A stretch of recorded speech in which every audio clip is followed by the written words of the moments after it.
İmtahanda bu səhvləri etməyin. İndidən qulaq asın ki, sonra deməyin ki, müəyyən mən videoya baxmamışdım.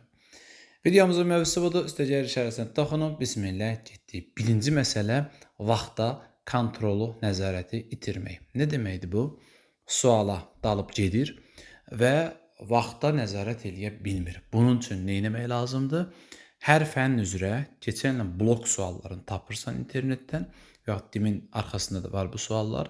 Model testlərdən istifadə edə bilərsən. Hər fənn üzrə qoyursan testi qarşına, yəni 30 sualı və işləyirsən. Görüm mən 30 sualı neçə dəqiqə işləyə bilirəm.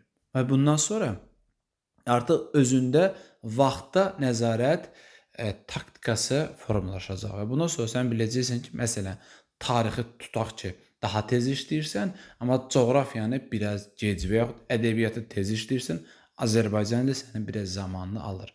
Riyaziyyat və digər fənlərdə də həmçinin. Bu birinci məsələ.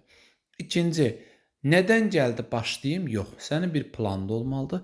Təbii ki, yəni söhbət 700 ballı uşaqlardan getmir, yəni blokda 400 ballı uşaqlardan getmir. Onlar yəni onsuz da hardan başlasalar fərqi yoxdur, maşallah olsun.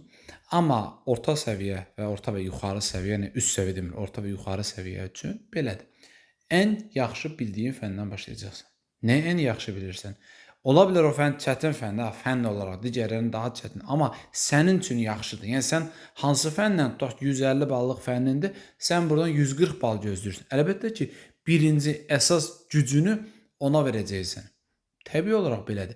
Hə, bu dərs oxuyanda tərsi nədir? Məsələn, siz hazırlaşırsınızsa, bu gün hansı işiniz daha çətinsə, onu birinci görməlisiniz ki, digərlərinə motivasiya olsun. Amma bu imtahanda belə deyil. Sən birinci hansısa bir fənlə özünü yorub, digər fənlərə yorğun başından girə bilməzsən. Təbii ki, hansında daha yaxşısansa, ki, bu səni elə də yormur, o fəndən də başlamağın mütləqdir. Belə, məsləhətimiz bunlar idi. Düşünürəm ki, sizin üçün faydası olar. İnşallah imtahan bitən kimi dərhal bizim ikinci cəhd üçün inşallah ki, ehtiyacınız olmaz. Ehtiyacınız olarsa, digər fənn üzrə, ikinci cəhd üzrə, bütün fənlər üzrə deməli, bir aylıq dərslərimiz başlayacaq, sürət qruplarımız, dərslərimiz intensiv şəkildə tədris olunacaq. Qoşulmaq üçün 055 597 01 51-ə indidən yaza bilərsiniz. Hər birinizə uğurlar, sağ olun.